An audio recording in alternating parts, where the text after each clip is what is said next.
Guys હવે જેસું commando બન્યો છે, માથે કફન બોધી નાખ્યું છે, કે ગમે તે આવે આ લડી લેવું છે. બંદૂક બતા જઈશું. હે guys, good morning, welcome to Mahesh Raval vlogs. I hope તમે બધા મસ્ત છો અને સ્વસ્થ છો. તો આજે આપણે ડાયરેક્ટ વ્લોગની શરૂઆત દુકાનથી કરી છે. તો ગાઈસ સવારમાં 6 વાગે ઉઠીને નાહી ધોઈને રેડી થઈને અમે જઈથી સાઈડ ઉપર જતા રહ્યા પાઇપ મૂકવા માટે. અને હવે દુકાને આવ્યા છે, દુકાને બેઠા છે. કઈ જગ્યાએ જવાનું છે એનું કોઈ નક્કી નહીં. ગાડી ભરાયેલી છે, પછી આપણે જઈશું. લાડકવાયા શેઠ છે વસંતભાઈ. શું કે વસંતભાઈ? ગુડ મોર્નિંગ, જય સિયારામ. જય સિયારામ.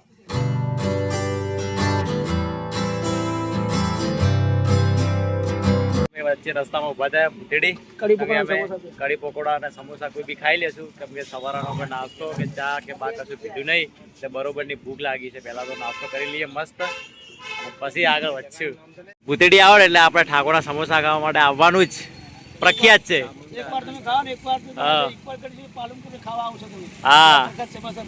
હા પહેલા સમોસા પ્રખ્યાત છે. ગાઈસ કુલખોરા ગાઈસ મહેશભાઈ નાસ્તો કરાવે છે. ગાઈસ આપણા સમોસા આવી ગયા, મારે જેસું ને બે ને સમોસા આવી ગયા. તો ગાઈસ આપણે નાસ્તો કરી લીધો, અને નાસ્તો ના કરે ને ત્યાં સુધી કામ કરવાની મજા જ ના આવે. સાઈડ ઉપર જઈએ ને એટલે પછી મૂડ ના હોય. નાસ્તો કરેલો તો શરીરમાં એનર્જી રહે અને એકદમ ફ્રેશ રહે. તો અમે અને જેસું 2 જણા નાસ્તો કરીને આવી ગયા, બીજા 3 જણા ઘરે રહ્યા, એ આવે અને પછી નીકળશું સાઈડ ઉપર. શું કેવું જગા? સાચી વાત છે. જેટલું બળતું હોય ને તો કામ કરવાની મજા જ ના આવે. ખાઈ ખમે એ સાચી વાત છે. શું મેં હા, ખાઈ ખમે, ખાધા વગર કોઈ નહીં.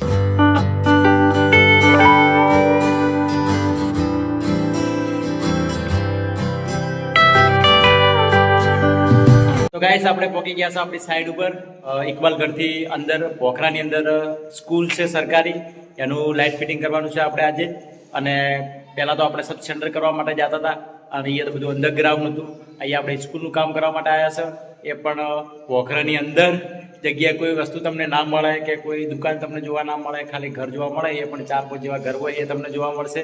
અને અહીંયા આપણે ઓપન ફિટિંગ કરવાનું છે. તો હું તમને આજે બતાવીશ કે સૌ પ્રથમ ઓપન ફિટિંગની અંદર શું કરે, પછી શું થાય અને પછી ફિટિંગ કઈ રીતે થાય એ તમને બતાવીશ હું આજે. તો ગાઈસ સૌ પ્રથમ દોરી મારવા માટે આપણે ગળી તૈયાર કરવી પડશે. ગળી તૈયાર કરી નાખીએ, અને 2 જણા જોશે દોરી મારવા માટે. 2 જણા ઉપર દોરી પકડશે અને 1 જણો નીચે દોરી કમ્પ્લીટ સીધી પાડશે. તો 3 જણા હોય ને તો જ દોરી લાગે ને કે ના લાગે. તો ચલો દોરી તૈયાર કરી નાખીએ અને પછી દોરી મારી દઈએ ફટાફટ. છે ગળી, એમથી આપણે દોરી મારવી પડશે આખા રૂમની અંદર. આ ભાઈ દોરી મારે મહેશ છાપી મારો. તો ગાઈસ આપણે બધા રૂમની અંદર આ ટાઈપની દોરી મારી છે. આ તમને દેખાતી છે આ દોરી.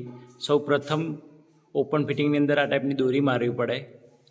તો આપણે આવા 4 રૂમ છે, તો 4 રૂમની અંદર આપણે દોરી મારી નાખી છે. તો ગાઈસ 4 રૂમની દોરી આપણે ફાઇનલ થઈ ગઈ છે, અને હવે ડ્રિલિંગ કરવાનું છે. તો ડ્રિલિંગ તો જયેશ કરેલો હોય નીચે, અને દોરી મારતા મારતા અમારી હાલત કેવી થઈ ગઈ તમે જુઓ ખાલી. આવી હાલત થાય અમારી જ્યારે ઓપન ફિટિંગની અંદર દોરી મારે ને ત્યારે આવી હાલત થાય. મારી રીતેશની બે લીધી જો આવી હાલત થાય ગાઈસ.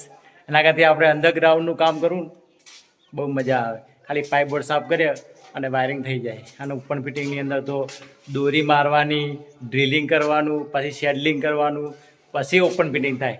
એટલો બધો ટાઈમ લાગે. તો દોરી મારતા મારતા અમારી હાલત આવી થઈ ગઈ. તો પહેલાં મસ્ત હાથ પગ ધોઈ નાખીએ. હાથ તો બગડે પણ શર્ટ ને કપડાં બોપડા બધું બગડી છે. આજે તો હોળી રમી લીધી આજે તો હોળી શું કેવી ચુલેટી રમી. તો હવે નીચે જઈએ અને શેડલિંગ ચાલુ કરીએ. તો ગાઈસ આ 2 જ શેડલ કહેવાય, અને આ ઓપન ફિટિંગની અંદર જ વપરાય. તો આને આપણે ચાલો મારીએ. આ મારવા પડશે, સૌ પ્રથમ આ મારવા પડે, અને પછી લાઇટ ફિટિંગ પાઇપો બીજી વાયરિંગ બીજું કરવાનું ચાલુ થાય.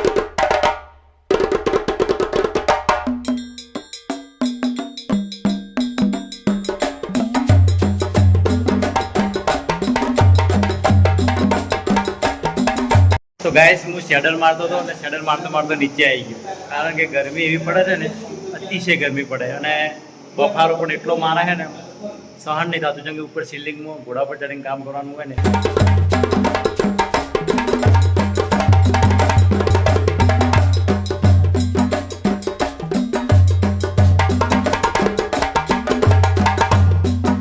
પહેલાં જમી લઈએ અને પછી શેડલિંગ ચાલુ કરશે. કો તો મને ડ્રિલિંગ કરવા હશે તો ડ્રિલિંગ પણ કરી લેવું. તો ગાઈસ અમે ટિફિન લાવ્યું નહીં, પણ જેશુભાઈ મારા ટિફિન લઈને આવ્યા છે આજે.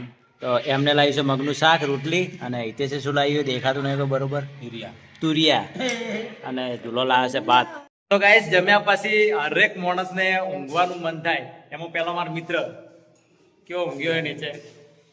તો ઊંઘ્યા વગર મજા ના આવે કે થોડો ઘણો શરીરને આરામ આપવો જ પડે. શું કેવું હિતેશ તારું? થોડો ઘણો શરીરને આરામ આપવો જ પડે.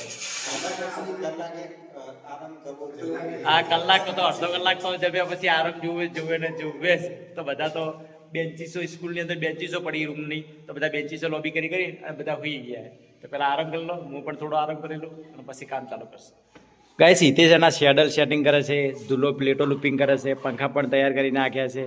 હજી તો લાઇટ ફિટિંગ તો કર્યું નહીં અને પહેલાથી પંખા અને પ્લેટો બધું તૈયાર કરી નાખ્યું. તો ગાઈસ આજુબાજુમાં પોખરા છે અને કામ કરવાની મજા આવી જાય કે પવન બીજો આવતો હોય તો આપણને કામ કરવાની ઈચ્છા પણ થાય. આખો એન્જોય જ આખો અલગ છે. વાતાવરણ થતું એટલે એન્જોય આખો અલગ જ છે અને પવન મજા આવી જાય. ગાઈસ હવે જેસું કમાન્ડો બન્યો છે, માથે કફન બાંધી નાખ્યું છે કે ગમે તે આવે આ લડી લેવું છે. બંદૂક બતા જઈશું. તો ગાઈસ આપણે જેસુંગભાઈ ડ્રિલિંગ કરતા હતા તો એમને હાથ દુખવાઈ ગયા બે મશીન ચલાવીને છે. કારણ કે આ સીલિંગની અંદર ડ્રિલિંગ કરવું બહુ મુશ્કેલ પડે અને કારણ કે આ મશીનમાં પૂરતો પાવર મળતો નહીં, લાઇટ ઓછી આવે છે એટલે મશીન સ્પીડમાં ભમતું નહીં. અને જેસુંગભાઈને હાથ દુખવાઈ ગયા. હવે ડ્રિલિંગ હું કરીશ ઘણી વાર, એમની મદદ હું કરીશ. શું કેવું જેસુંગ? હા રોડો લાવો લાવો.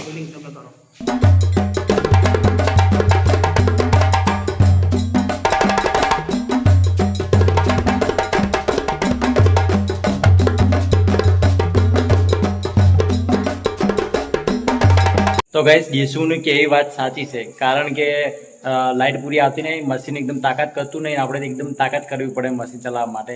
તો બવડો પણ મારે પણ દુખવાઈ ગયા બવડો. તો ગાઈસ આપણે જે રૂમ ઉપરના બે રૂમ છે તો એનું એક રૂમનું ડ્રિલિંગ આપણે કરી નાખ્યું છે અને બાજુનું જે બીજું રૂમ છે એનું ડ્રિલિંગ બાકી પડ્યું છે એ આપણે કાલે કરશું. અને નીચેના બે રૂમ છે એનું ડ્રિલિંગ પણ થઈ ગયું અને એના સેટલિંગ પણ થઈ ગયું. તો ગાઈસ તમને અહીંયા કંઈ પાણીની પરબ જોવા નહીં મળે, ખાલી અહીંયા આપણે એક હેડપંપ જોવા મળશે. આ હેડપંપથી પાણી નીકાળવું પડે. તો જેસું આપણે પાણી નીકાળશે, હેડપંપથી જેસું પાણી નીકાળશે. આર્યું કઢાવ હેડપંપ. તો ગાઈસ આપણે અહીંયા પાણી પર બીજું કોઈ જોવા ના મળે તમને. આ હેડપંપ મળે. જેસું હલાવે હેડપંપ. જેસું ફટાફટ હલાય શું કરે હે ગાઈસ? જીચુડી બધી તાકાત નીકળી ગઈ છે ડ્રિલિંગ કરીને એટલે હેડપંપ હલાઈ નહીં શકતો.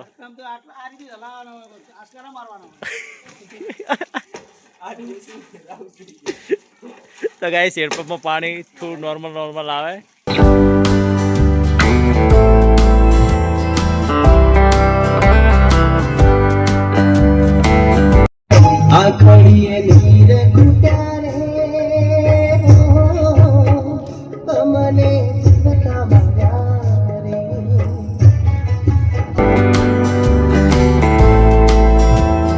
ગાઈસ આપણે ઘરે આવી ગયા અને ઘરે આવતા પહેલા તો એટલો થાક લાગ્યો છે ને આજે બહુ અતિશય થાક લાગ્યો. કારણ કે ડ્રિલિંગ કર્યું, સેટલિંગ કર્યા અને આખો દિવસ ઘોડા ઉપર ચડીને કામ કર્યું તો આજે તો થાકી ગયા. એકદમ લૂઝ થઈ ગયું શરીર. હા બહુ થાક લાગ્યો. તો પહેલાં સૌ નાહી લઈએ ફટાફટ એટલે શરીર થોડું ફ્રેશ થાય આપણું. તો નાહી લઈએ. તો ગાઈસ આ તો આપણો નાનકડો બ્લોગ પસંદ આવે તો લાઈક કરજો, ચેનલ પર આવે તો સબસ્ક્રાઈબ કરી દેજો. મળીશું નેક્સ્ટ બ્લોગમાં. Thank you for watching.